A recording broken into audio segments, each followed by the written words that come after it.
आपला शिवनेरी किल्ला आणि याला एकूण 7 दरवाजे आहेत. जो प्रथम दरवाजा आहे तो म्हणजे महादरवाजा, त्याला दिवेचा दरवाजा आहे. आणि ही तुम्ही बघताय जी आहे ही तटबंदी आणि जी गणेश दरवाजा. गणेश दरवाजा त्याची कोरीलिंग केले आहे म्हणून त्याला गणेश दरवाजा असतो. आणि हा आहे परवानगी दरवाजा. परवानगी दरवाजा हा महाराजांना परवानगी जी असते भेटीसाठी यायची, त्यांना परवानगी देण्यासाठी हा इथे होता. मावळतीला परवानगी द्यायची. आणि हा आहे पीर दरवाजा, हत्ती दरवाजा. हत्ती दरवाजाला हत्ती दरवाजे का म्हणतात ते म्हणजे त्याची रचना जी आहे ती हत्तीच्या सोंडासारखी आहे. जी तटबंदी इथे बघू शकतात ती हत्तीच्या सोंडासारखी आहे.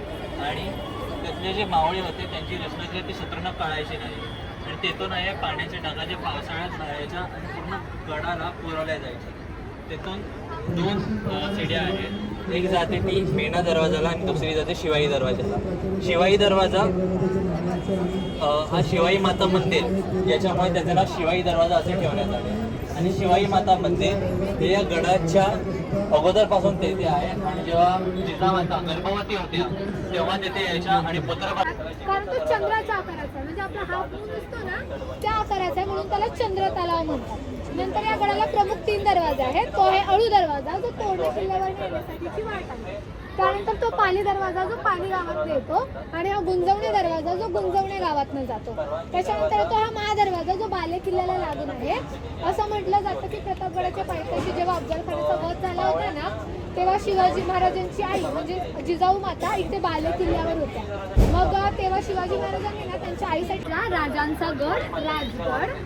तर हा जो डोंगर आहे त्याला पहिलं बोलायचं मुरुंब देवाचा डोंगर. मुरुंब देवाचा डोंगर. हा नंतर 1646 मध्ये शिवाजी महाराजांनी हे जिंकलं आणि याला नाव ठेवलं राजगड. असं मानलं जातं की जो तोरणा किल्ला होता ना तोरणा किल्ल्यावर जिंकला होता त्याच्यावरचं जे धन होतं त्याने हा किल्ला बांधला आहे. याला प्रमुख 3 माची आहेत. ती पद्मावती माची, ही सुवर्ण माची, ती संजीवनी माची. तो आहे कोळी चौथरा. कोळी चौथरा म्हणजे तिचं नाव पद्मावती का ठेवलं कारण की तो पद्मावती यांच्या ताब्यातही हा होता एक तवा तेव्हापासून ते इथे आहे. आणि तिथे लागूनच आहे टाकी इथे 2 ते म्हणजे गंगा यमुना झरा. आणि गंगा यमुना झरा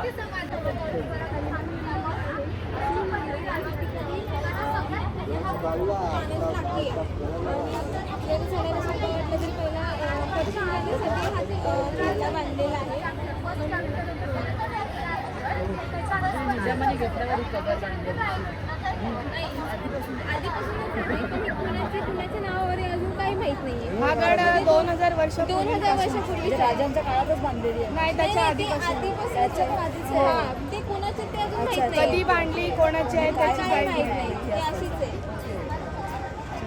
जिंकलेले किल्ले आहेत ना आदिलशाही तोडलं नाही ना नाही केलं त्यांनी असं आहे भेट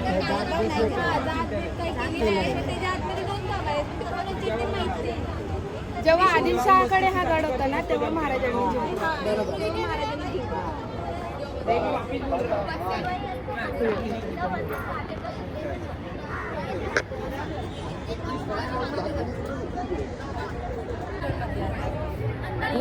मला माहीत असणार ते अफजल खानाचं हे अफजल खानाची कबर आहे. वर जाण्यासाठी पायवाट आहे. महादरवाजा आहे. महादरवाज्यातून प्रवेश घेतल्यास एक बुरुज लागतो. बुरुजाच्या इथे आला की प्रसिद्ध बुरुज मानला जातं. याला तेलनी बुरुज नाव दिलं पण आता याला सूर्य बुरुज म्हणून ओळखलं जातं. सात गेल्यावर तो एक प्रवेशद्वार आहे. तिस गेल्यावर भवानी माता मंदिर आहे. त्याचं जे कड असं संपूर्ण तांब्या पितळेचं बनलेलं आहे. हो तसंच इथे आलात की दुहेरी बुरुज आहे आणि इथे तलाव सुद्धा आहे. तेच गेल्या बालेकिल्ला प्रवेशद्वार आहे. बालेकिल्ल्यात प्रवेश घेतल्यास ते केदारेश्वर मंदिर आहे. केदारेश्वर मंदिराचे शिवलिंग आहे. जेव्हा गडाचं बांधकाम चालू होतं मावळ्यांना ते शिवलिंग इथे सापडलं होतं आणि त्याची स्थापना तिथे केली. मग ते महाराजांचं स्मारक. महाराजांच्या स्मारकाची उभारणी पंडित जवाहरलाल नेहरू त्यांनी केली. तेच गेल्या 2 गुप्तद्वार आहेत आणि त्याच्याच मधोमध ते शौचकूप म्हणजे की शौचालय. महाराजांना असं वाटायचं की शौचालय प्रत्येक ठिकाणी असलाच पाहिजे. तसं तिथे गेल्यावर हनुमानांचं मंदिर आहे आणि शेवटी आहे ते संपूर्ण तटबंदीत कडेल होतं. किल्ले आत जरी उभे राहता येईल पण बाहेर उभे राहू शकत नाही आणि बाहेरून कोणी वर येता येईल. त्याला रेडका पुरुष नाव दिलं गेलं आणि तो संपूर्ण जंगल विभाग. नमस्कार, जय शिवराय. पन्हाळा हा किल्ला कोल्हापूर जिल्ह्यात येतो. सह्याद्रीच्या कुशीत वसलेला आहे, शिलाहारांनी बांधलेला आहे आणि आदिलशाहीला झुकवलेला आहे. शिवछत्रपतींच्या पदस्पर्शाने पावन झालेला हा पन्हाळा. आम्ही ही प्रतिकृती दगड मातीने बनवली आणि यामागची श्रद्धा ही बोलायची.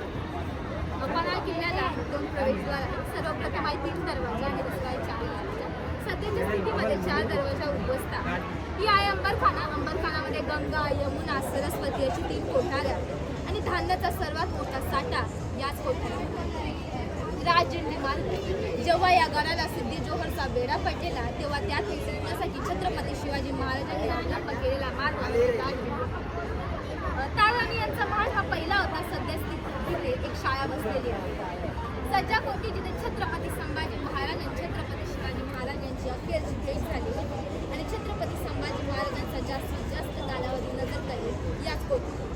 छत्रपती शिवाजी महाराजांचे मंदिर. आपल्या महाराष्ट्रात सर्वात किल्ल्यांपैकी फक्त 2च किल्ल्यांवर त्यांचे मंदिर आहे. एक म्हणजे पन्हाळा आणि दुसरं म्हणजे सिंधुदुर्ग. नायकिनीचा महाल. गड जसा शौर्याचा आणि पराक्रमाचं प्रतीक असतो, नायकिनीचा महाल हा सांस्कृतिक वारसा जपतो. सदोबा दर्गा. जेव्हा हा गड आदिलशाहीच्या ताब्यात होता तेव्हा त्यांनी बांधलेला हा सदोबा.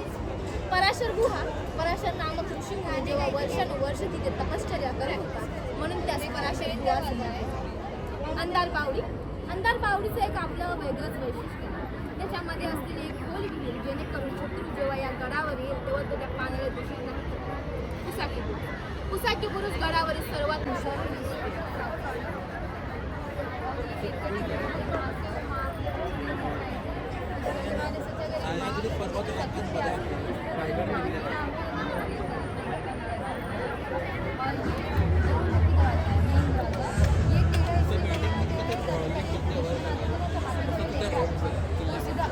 मला सांगायचं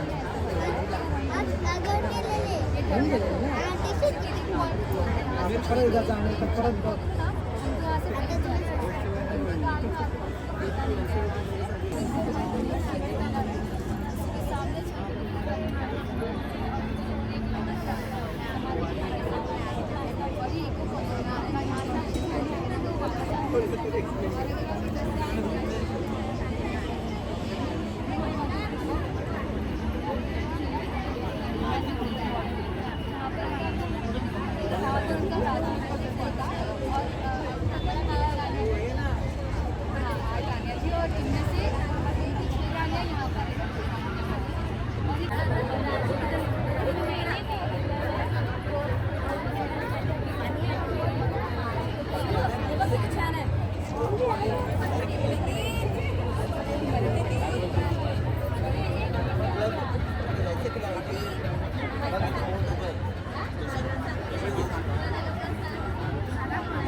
चलणार नाही.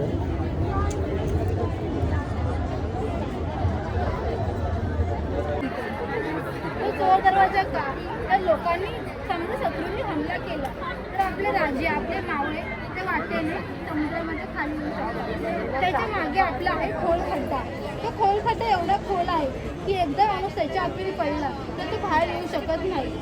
तो खोल खड्डा ह्यासाठी त्याच्यावरती आपण राजांनी पालापाचोळा टाकून ठेवलं. समजा कोण शत्रू आले त्यांनी पटकन गेले तर ते बाहेर नाही येऊ शकत. नंतर हा किल्ला 16व्या शतकात अली आदिल शाह जेव्हा होते त्यांच्या काळी बांधला गेला असे आपण म्हणतो. पुढे इसवी सन 1660 साली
फोर के वन नको 1000 ठेवतो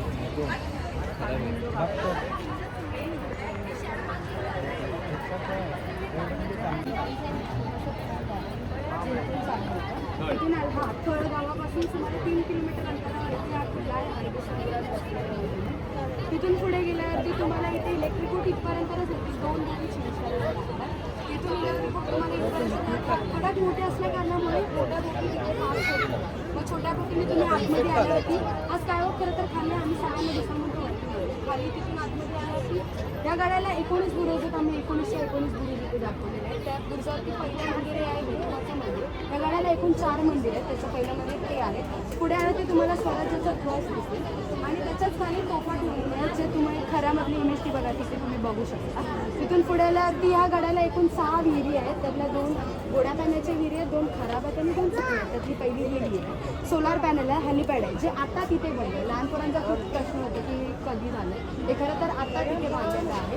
तिथून पुढे आल्यावरती तुम्हाला आता पूर्ण अरबी समुद्रात खारं पाणी असूनही या गाड्याला 2 अशा विहिरी आहेत ज्या गोड्या पाण्याच्या विहिरी आहेत जे की तुम्हाला इथे दिसेल. त्याच्या बाजूने तटबंदी आहे म्हणजे ती सुरक्षित आहे.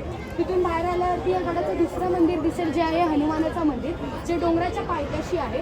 तिथून वरती आल्यावरती एकविरी आईचं मंदिर दिसेल. तिथून खाली गेल्यावरती या गाड्याचं दुसरं वैशिष्ट्य म्हणजे भांड्यांचा आवाज येणारा खडक म्युझिकल स्टोन त्याला म्हणतात जो तुम्हाला तिथे दिसेल. त्याचं वैशिष्ट्य असं आहे की भांड्यांना जसं आपण भांडी वापरतो त्याचा साऊंड निर्माण होतो. तो खडकाला खडक वापरतो तो रिअल इमेज तुम्ही तिथे बघू शकता. तिथून वरती आल्यावरती ब्रिटिशकालीन लाईट हाऊस आहे जो छत्रपती शिवाजी महाराजांच्या काळात ते ब्रिटिशकालीन आहे. तिथून पुढे गेल्यावरती एक गाड्याचं 4थं मंदिर आहे जे आग्या वेताळचं मंदिर आहे जे तुम्हाला बुर्जाच्या समोर दिसेल आणि ती दुसरी गोड्या पाण्याची विहीर. हे गड बांधण्याचा महाराजांचा हा एकच उद्देश होता की मराठ्यांचं समुद्रावरती वर्चस्व राहावं, मजबूत आरमार उभा राहावा म्हणून हा गडाचं बांधकाम.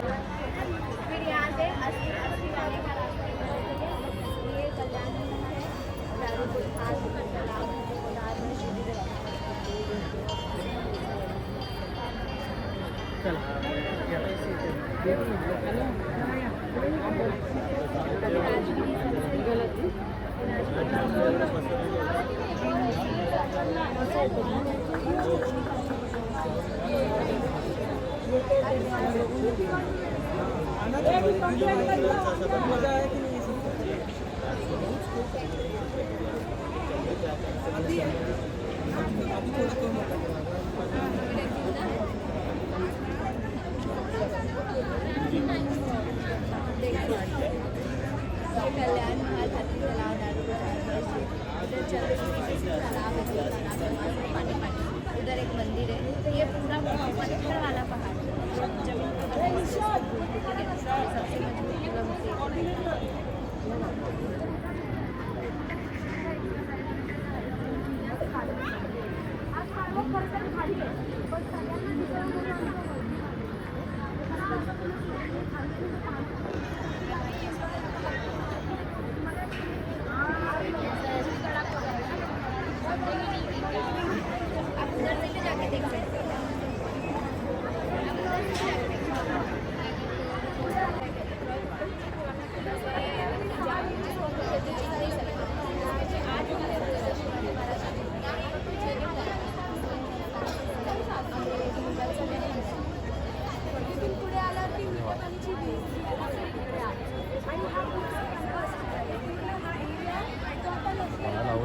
थांब बळा इकडे किती थांबतो असं असं घाबरू नका.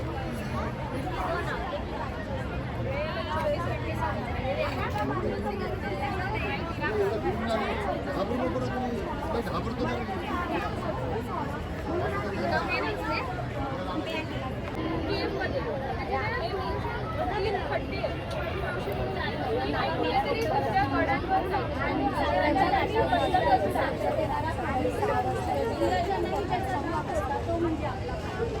मला माहिती नाही का तुम्ही जाणार आहेत का नाही पण मी आता तुम्हाला फिरवते. हा आपला शिवाजी महाराज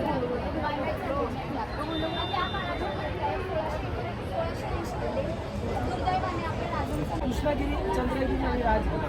कृष्णागिरी सर्वातून छोटा डोंगर किल्ला ते म्हणतात ना मूर्तीला पण कीर्तिमान तसंच काहीतरी त्या किल्ल्याचं होतं. तिथे आपल्याला एक एंट्रन्स दिसते. तिथून जसा शत्रूमध्ये गेला तिथे अडकून बसायचा.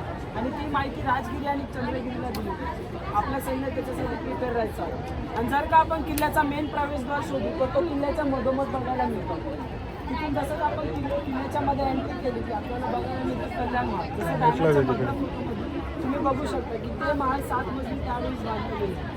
अजून आपण बघू तर हत्ती तलाव, घोडे जे आपलं हे सगळं होतं महाराजांचं त्यांच्यासाठी ते तलाव होतं. आणि किल्ल्याचा जर का मेन पाणी पुरवठा आपल्याला पाहायचा असेल तर तो आपल्याला चंद्रगिरीवर बघायला मिळतो.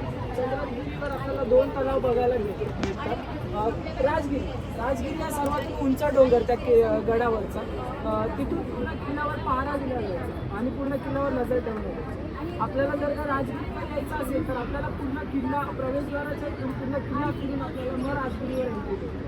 आणि जसंच आपण राजगिरीवर आलो की आपल्याला 3 मजली बाले किल्ला आणि इतर काही वास्तू बघायला मिळतात. राजगिरीवर येताना आपल्याला कुरुची जंगल, महाराजांचा जसा गोरीला अटॅक गणिमी कावा होता त्यासाठी एक जंगल इथे होतं, कुरुची जंगल होतं. या किल्ल्यावर राजाराम महाराज आपले राहिले. दक्षिणेकडील जेवढ्या काही मोहिमी चालत्या किल्ल्याच्या त्या मोहिमीला इथून सर्व बळ दिलं गेलेलं आहे. शंभूराजे आणि महाराज देखील इथे आलेले. किल्ल्याची जिओग्राफी जशी बघू शकतो आपण बॅनरमध्ये. इतर किल्ल्यांच्या तटबंदी म्हणजे की ही जी भिंत आपल्याला बॉर्डरमध्ये दिसते त्याला तटबंदी असं बोलतात. आणि जे गोल आकाराचे तुम्हाला बाहेर निघताना दिसत असतील किल्ल्याचे ते त्याला बुरुज असं बोलतात. तर जसे आपण किल्ल्याची तटबंदी बघू शकतो, खडकांचा आणि तटबंदीचा रंग हा सारखा होता तिथे आपल्याला बॅनरमध्ये दिसत असेल. तर त्यामुळे शत्रूला अंदाजात लागत नसायचा की किल्ला केवढा मोठा आणि केवढा लांब पसरलेला आहे. तर हा एक प्लस पॉईंट होता किल्ल्याचा. आणि किल्ल्यावर अतिशय खडका असल्यामुळे तर तिथे महाराजांनी आपल्याला चढण्यासाठी पायवाट